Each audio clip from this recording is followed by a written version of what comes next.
morning. Everybody okay? Okay, this is the first panel of March 8th, which is International Women's Day. So I hope you'll have a very uplifting and riotous day today. I hope you'll do something exciting. There's a protest today at 2 o'clock in Beirut. So from the museum, unfortunately, there is a panel on property taxation regimes around that time. So I'm sorry to say I will be going elsewhere than here, but both are very important things. So anyway, happy International Women's Day. This is a very exciting panel. We'll get right to it. The panel is called Making Private Property, which has a nice ring to it. Unmaking Private Property would be a better title for me, but Making Private Property is just fine. We have 3 papers, but as you can see, we have 5 people here, apart from myself. I'm very quickly going to introduce them, even though there is their bios here, and then we'll go 1 to 3 for about 20 minutes, leaving enough time, I hope, for discussion. First, we're going to have the panel of the paper of the 3, which is going to be one Mata Mandi, who's an anthropologist. Her first book was on Yemen, domestic government, on Yemen. She's done a book, which I wrote the title down with... Don't worry, Oh, okay, the book will appear in the talk. Excellent book. She will miraculously morph out of the words. She will be with Sakar al-Noor, who is from Egypt and did a doctoral dissertation on poverty dynamics in rural Egypt. And the third person on their team is Cynthia Barrios, who did a master's thesis on the monumentality in divided cities. After that, we shall have the city planner, Mona Fawaz. Thank you for organizing the conference. Thank you for not sleeping for several weeks. Very good idea. She has written many things. I recommend to you an essay from 2004. It's not in the bio, this essay. It's in a journal called Planning Theory, called Hezbollah as Urban Planner. I very much recommend this essay, just on the side. And then finally, we'll have Ozan Karaman, who's a geographer, who wrote a dissertation which I would very much like to read, given the Gezi Park incident, called Remaking Space for Globalization, Dispossession through Urban Renewal in Istanbul. So, the first paper is called The Urban and the Rural, Commodification, Land Use and Landscape in a Village of South Lebanon. Take it away. The longer history of property in this part of the world, on the basis of my earlier work on property and Ottoman Tanzimat, reform in southern Syria, present North Jordan. It was published as Governing Property or Mülk Siyaseti in Turkish this year. This is the only really urban view you'll have, and the reason that picture appeared on the front of my book was I couldn't find any picture from the rural at that period in time that wasn't either appallingly Orientalist or really ugly. So the editor put this lovely picture of Bab Shari before the French drove through the Roman Gate part of Bab Shari in Damascus, but it of course has nothing much to do, aside from the fact that my area belonged to Damascus with the contents of the book, whereas later I found this beautiful picture from late 19th century Palestine, which is the Turkish translation. But I think that kind of contrast is something we should bear in mind, since the sociology and historiography, and dare I say the planning of this part of the world, is incredibly privileges, at least privileges the urban over the rural very much. Whereas I've always worked on the rural. But the rural of Lebanon is getting smaller and smaller, as we are, at least in the territory of Lebanon, as Bahos tells us, at over 40% urbanized in the territory of Lebanon today. So we'll be talking to the rural, the urban in the rural today. In my in the earlier work of governing property, I and my co-author, who's sitting over there, analyzed property in terms that I think are still relevant today. In terms of quote, and here I'll just read a short bit, the articulation of three moments. First, the law is text and interpretative tradition. Second, the administration of law by government institutions, wherein an elite comes together with government employees appointed from above, that is the regional elite. And lastly, the translation and negotiation of legal categories by actors in productive systems, and I say productive, not exchange systems, where right is generated in part by forces independent of the first two moments. While the letter of the law may be common to all, and it was then to all the empire, administration entails a regional realization of models of governance. And the recasting of property and land occurred at yet a smaller scale in each and every village. Here, with regard to the historical traditions that I was asked to talk to, I wish best to make only a few points. If we take our region, and there was a reason, of course, that I entitled the book in Ottoman Syria and not in Jordan.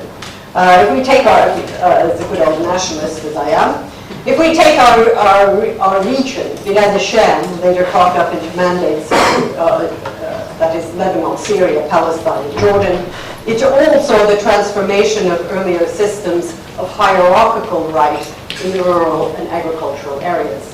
These systems were built around at least three kinds of levels of rights. Strong use rights, very strong use rights, what we can call an estate of production for cultivators that were conditional on not leaving land uncultivated for more than 3 years. Second, an estate of administration, sometimes in village collectivities and above them local elites, that assured the flow of taxation. And finally, treasury ownership. This is Miri land I'm speaking of, which was the bulk of the land of the empire. Treasury ownership of the raqaba, or new propriété. We don't have the same kinds of conceptions out of Roman law in English stuff. New propriété in Miri land. There is, of course, a prehistory to the 19th century. From the 18th century onwards, these rights began legally to be thought in terms of relations to land, to arazi, beyond the continuing tax relations. And from the 1830s, as we were hearing yesterday in Eugene Akaya's paper, new systems of evaluation of quote-unquote property value came in to be culminating in land registration throughout the empire from the early 1860s. 2 points here.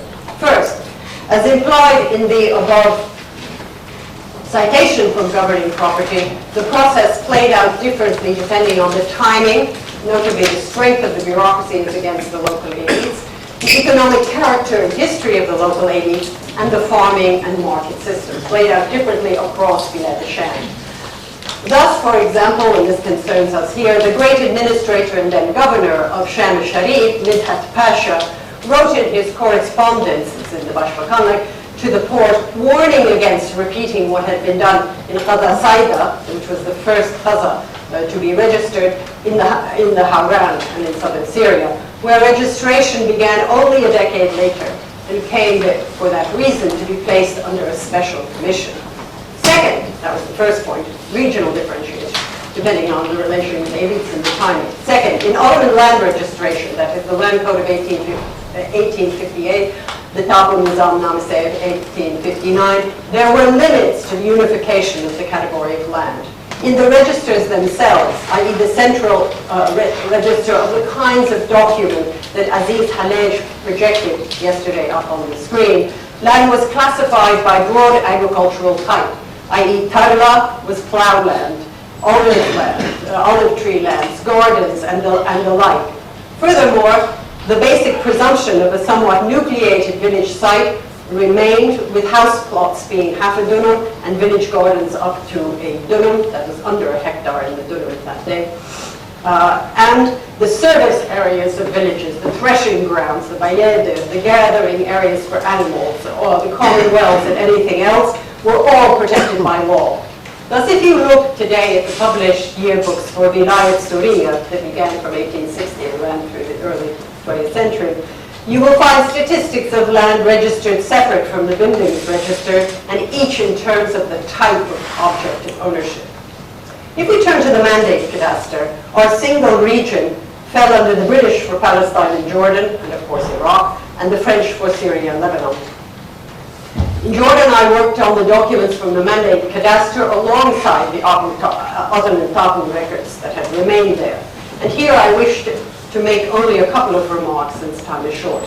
First, each of the 4 states or territories, that is Palestine, Jordan, Syria, and Lebanon, has somewhat different histories in terms of how the cadastre was actually administered.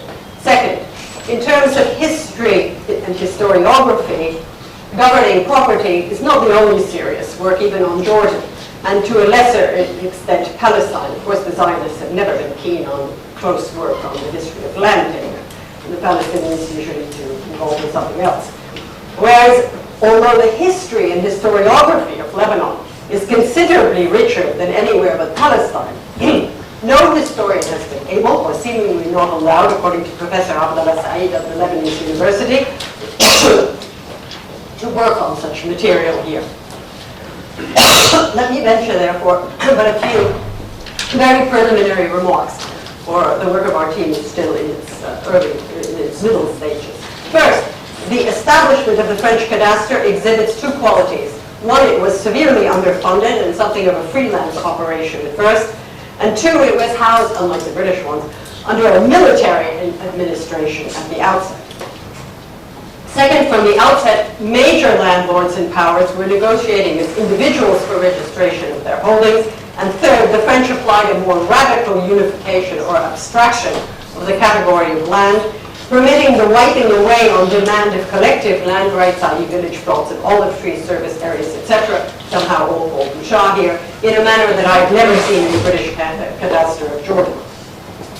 Now, such a creation of a single undifferentiated category of land on a map may exist elsewhere, but in somewhere like France or England, for example, it in fact exists in the context of a very strong administrations of zoning.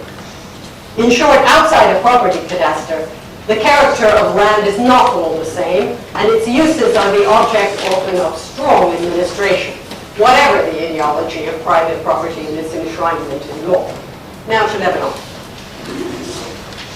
Just want to set up my colleague's presentation with a few words from an excellent article by Walid Bakhos of 2005 concerning the role of public authority in the production of urban space in Lebanon. Bakhos notes that according to the, and I'll translate, dispositions in the law of construction of 1971, in the absence of an urban plan, it is permitted to construct buildings of 3 floors on practically all the Lebanese territory.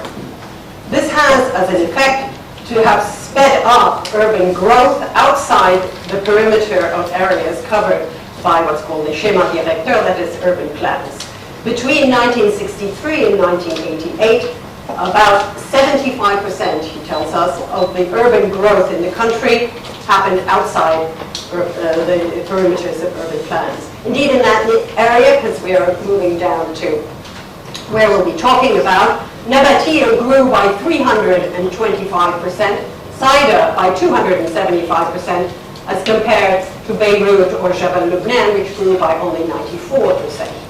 Today, as I said at the beginning, at least 40% of the Lebanese territory is urbanized, and much of that has occurred outside the urban cores, and this has been desirable for developers and for the middle classes because the restraints are far less on the development of those areas. I now want to turn over to Cynthia and Zaghar and in Spirit Ramli to describe our attempts to document and characterize the evolution of land use and its relation to land ownership in one village of South Lebanon.